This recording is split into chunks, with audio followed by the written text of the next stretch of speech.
Well, we are back here at Northwood Hills Animal Hospital with Dr. Shelby Ladner. How are you? I'm good. How are you? I'm well, thanks. So tell us, what made you decide to become a vet?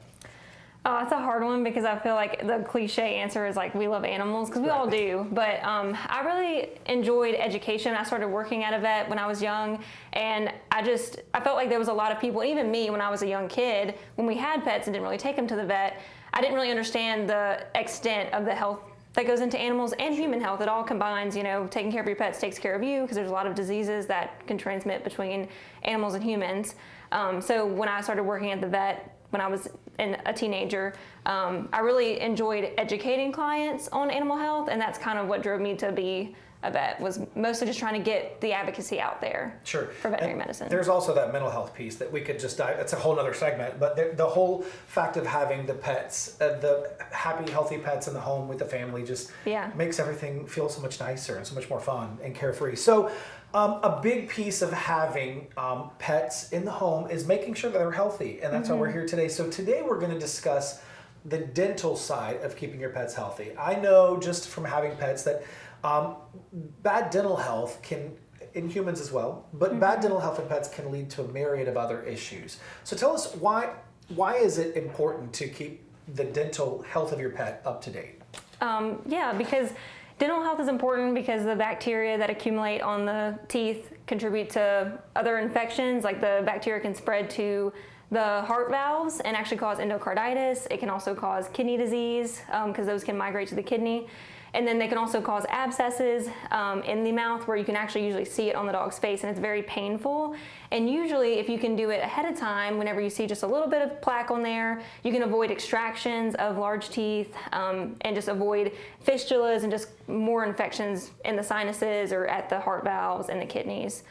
So for those individuals that want to take an active approach, I know there's so many things out there. If you go into a pet store, not necessarily that, you go in there, there's an entire aisle dedicated to treats and dental health. And so what is a good first step for, you know, for the parents of pets to take to keep that overall dental health in check? The best recommendation really is when they're young, start trying to get them used to you messing with their mouths and looking at their teeth. That way you can check for things wrong with their teeth early on. Also trying to brush their teeth with like an enzymatic toothpaste to help break down that tartar or any underlying tartar that you can't necessarily see that's starting to build up. And hard food, they chew with hard food most of the time when they're young, and that kind of helps break down the tartar. And there's also dental chews out there that help just break it down and keep it clean.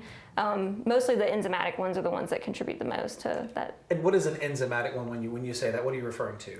It's just they have ingredients in there that's like an enzyme that helps actually break down some of the stuff that contributes to the tartar buildup.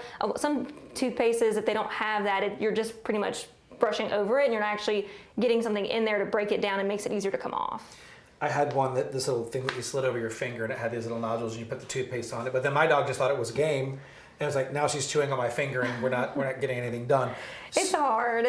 Because they want to play. It's easier said than done. I totally understand it when people can't do it, but. So for those folks who are now like advancing that stage, and they've done everything they can, and they're noticing some buildup, they want to call and schedule an appointment. Walk us through that process here at Northwood Hills. Tell us why, you know, what makes you guys rise above the rest of the noise that's out there, I guess. So first of all, it starts at a dental grade. So we look at the teeth and kind of grade it on a scale of 1 to 4 based on how much tartar is present, if there's gingivitis at the gum line.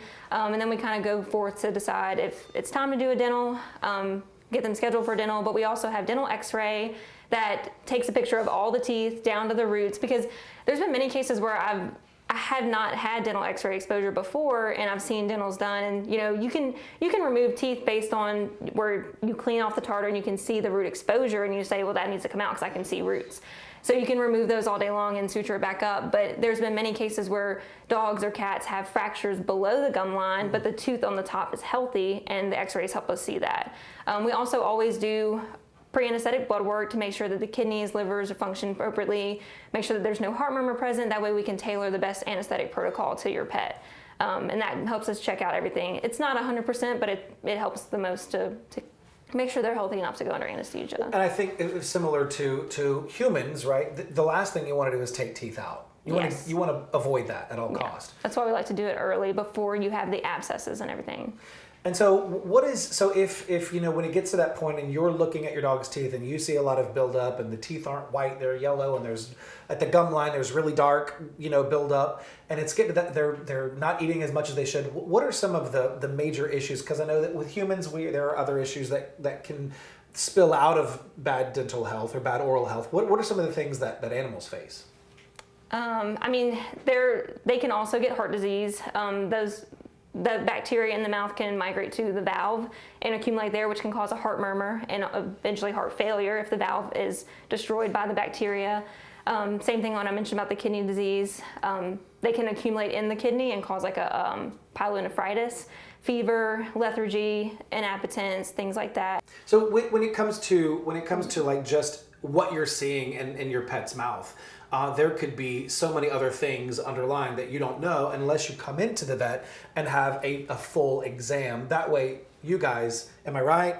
Yes. You're the subject matter expert. It seems to me like the similar concerns I would have in my mouth if I see in my pet, I should be concerned as well. Yeah, and I'm going to go to cats for a second because they're very different. So cats can actually have a condition called stomatitis where they have gum disease more so than it looks like tooth disease. Basically, their gum line reacts abnormally to the smallest amount of tartar on their teeth. So you may not be seeing a lot of tartar on your cat's teeth, but if they are eating less, painful in the mouth, pawing at their mouth, or just acting like they're eating less, because cats are very subtle when they have clinical symptoms. Stomatitis is very hard to catch early. The only really medication for it is to use steroids, but usually you don't ever notice it until it's too late, and then you have to actually remove the tooth that's associated with that gum line, and then that decreases the inflammatory reaction. So that's a big one with cats. It's hard for owners to really notice that when it's early enough. So a lot of times we end up having to pull cat teeth. So keeping an eye on their appetite is the biggest thing for cats. Specifically. Having had cats, they make you work for their affection. So they're less likely to let you get up in their mouth and take a look at what's going on, where dogs are just like, I love you, I'm gonna let you look at my teeth. So cats, I hadn't even thought of that side of it because they're and they'll get outside and they're more likely to get outside of the fence and go like be out and scavenging in the woods. So they may be putting things in their mouths that maybe dogs might not, because dogs are, you know, usually kept in the fence where cats get to go. Yeah. So I think here's the thing. If you don't know what's going on, if you see something that concerns you, or if you want to just begin that routine cleaning and checkup for your pets, call that number that you see there at the bottom of your screen. There's a huge staff here ready and willing to help you and your pets with everything. But today we're talking about dental, which is key to making sure that your pet stays healthy. Dr. Langer, thanks so much for being with us today. Thank you for having me. Absolutely. Thank you.